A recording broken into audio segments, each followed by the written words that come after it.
Hello tout le monde, hello la famille, hello à toi qui me regarde, j'espère que tu vas super bien et surtout je t'encourage à rendre grâce à Dieu parce que c'est une grâce d'écouter à nouveau la parole de Dieu en ce moment au travers de ma voix. Cela signifie que Dieu a renouvelé ses bontés dans ta vie ce matin. Et ce n'est pas un acquis, non, il faut être reconnaissant parce que c'est lorsque nous manifestons la reconnaissance que Dieu fait davantage dans nos vies. Amen. Souviens-toi que la parole de Dieu déclare que Dieu résiste aux orgueilleux. Donc tout ce que nous avons, c'est une grâce et nous devons remercier le Seigneur pour ses grâces et ses bontés qui renouvellent dans nos vies chaque matin. Donc, si tu es tombé sur cette vidéo, ce n'est absolument pas un hasard. C'est certainement parce que le Seigneur veut que tu reçoives cette parole et je prie afin que tu le reçoives avec un cœur disposé. Donc, je m'appelle Désirée et je partage sur ma chaîne la parole de Dieu. Je t'encourage à marcher dans l'amour et également à marcher par la foi. Et je t'encourage également à avoir une intimité avec Dieu, ce qui est tellement important. Depuis que j'ai une relation avec le Saint-Esprit, je peux voir vraiment un avant et un après dans ma vie. J'étais quelqu'un qui hésitait beaucoup et du coup, vraiment le Saint-Esprit dans ma vie m'apporte un apaisement dont je ne saurais mettre les mots en fait. Imagine quelqu'un d'hésitant, c'est compliqué. Mais aujourd'hui, j'ai la grâce de dire Saint-Esprit, je fais comment? Saint-Esprit, je choisis quoi? Donc, c'est vraiment apaisant. C'est surtout que quand ça vient du Saint-Esprit, c'est-à-dire de Dieu, c'est pas que tu es en train de douter. Non, c'est vraiment ce qu'il te faut. Donc, c'est pourquoi je t'encourage à avoir une intimité avec le Saint-Esprit. Amen. Donc, dans cette vidéo, on va parler d'un thème super important.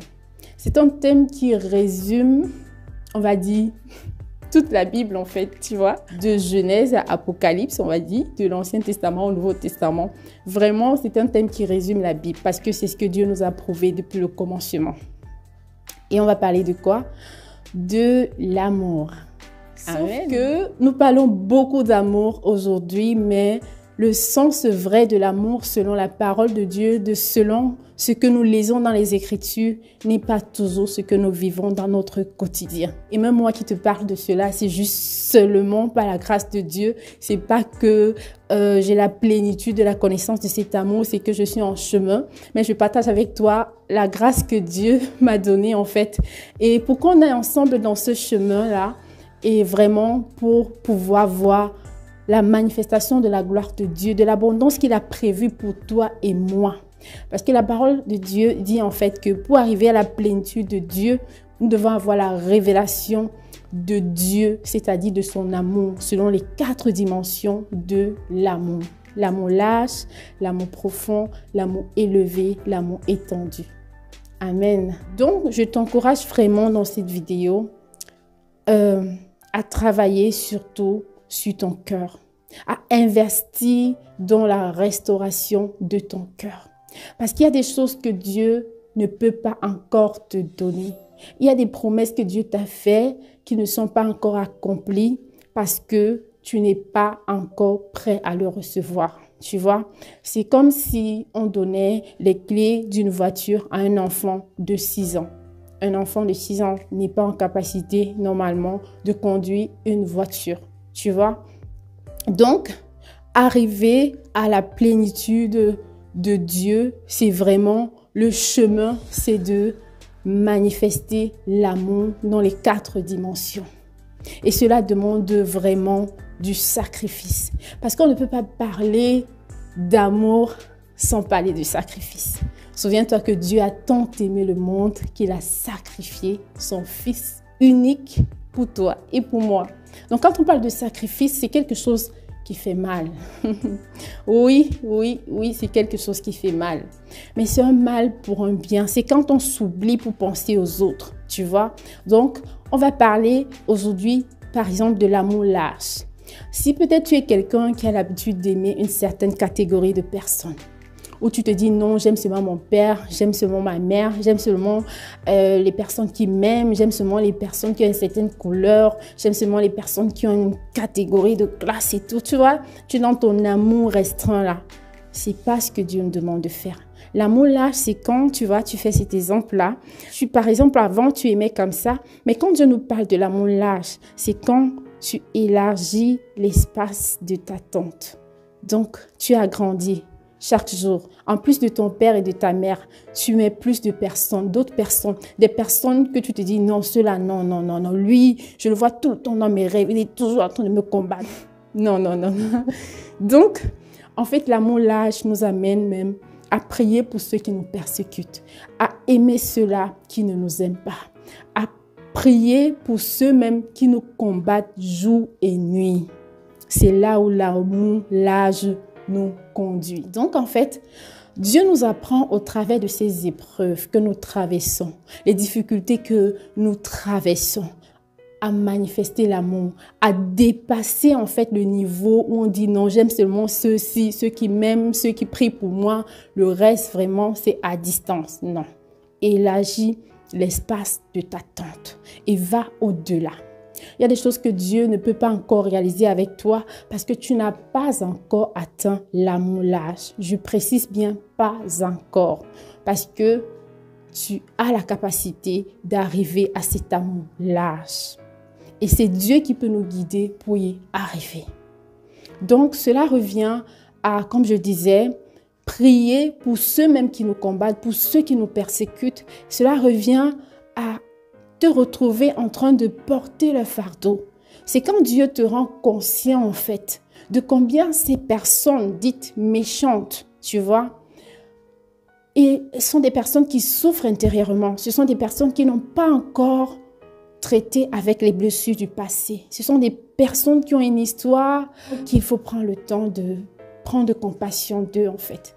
Parce que le plus terrible dans ça, c'est que ça fait plus mal quand on vit ce genre de choses dans nos communautés chrétiennes, à l'église par exemple, parce que dans nos familles, ce sont des choses qui sont plus ou moins connues au quartier et tout ça, au niveau du travail, voilà, dans le monde professionnel. Mais quand on rencontre ce genre de choses à l'église, c'est terrifiant, c'est choquant. Mais malheureusement, c'est une réalité. Cependant, comment faire la différence au milieu de tout cela en fait? Parce que l'idée n'est pas de quitter l'église, ce n'est pas de partir parce que Dieu nous a fait connaître, nous a fait voir certaines choses concernant certaines personnes, tu vois. Mais puisque Dieu est esprit, l'intention de Dieu quand il te permet de voir ces choses en fait, c'est que tu puisses être cette personne qui fait la différence. Parfois, à force de parler, on a l'impression de vouloir faire la leçon aux gens. Mais l'idéal, en fait, pour transmettre l'amour, c'est vraiment comme la parole de Dieu le déclare. L'amour, c'est pas seulement des lèvres, dit je t'aime et tout, mais que dans le caractère, c'est pas ce qu'on voit, tu vois. Non, je l'embrasse pas, non, pardon, distance, là, non. Dieu nous amène à vraiment plus. Et le fait aussi, c'est que il ne s'agit pas de prier pour ces personnes, en fait, dans le sens où je prie pour que la personne me fiche le camp, me laisse un peu tranquille. Tu vois, non, c'est pas ça. L'idée vraiment de Dieu, l'intention, c'est, il y a une différence entre prier pour que quelqu'un te fiche le camp et prier parce que tu pries avec compassion.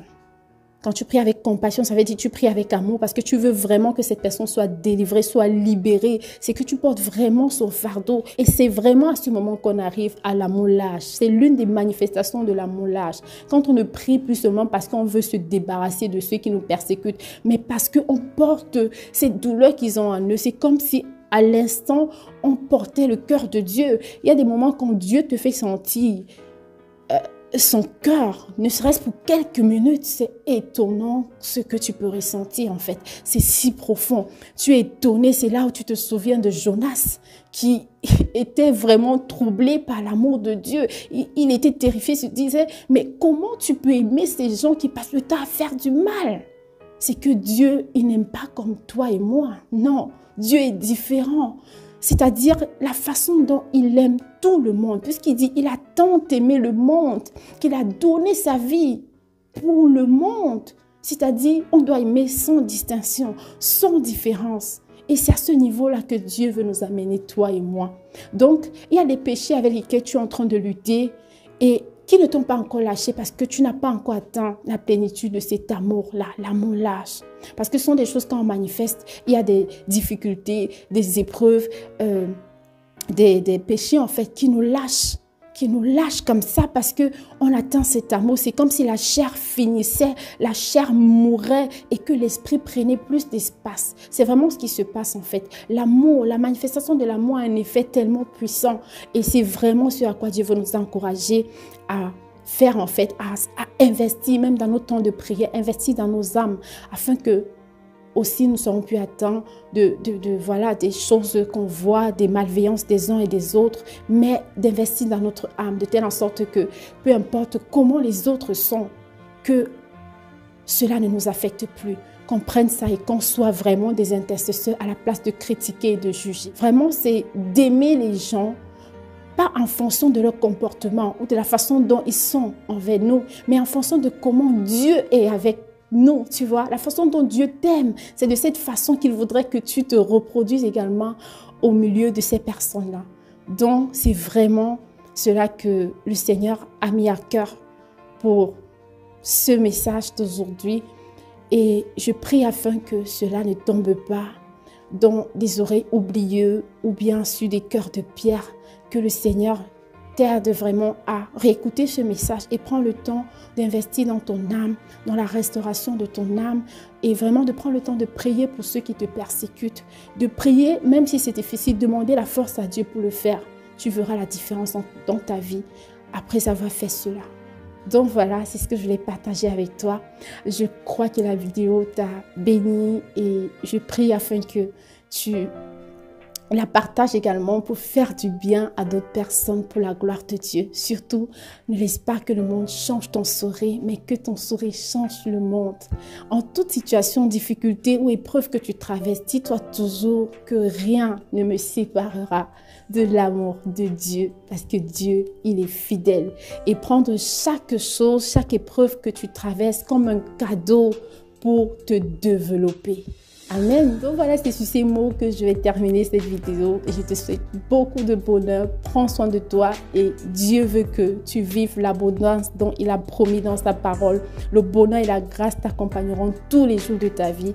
Mais pour cela, il faudrait que toi et moi, nous marchons dans l'amour. Prends soin de toi et on se dit à la prochaine dans une autre vidéo par la grâce de Dieu. Bye bye.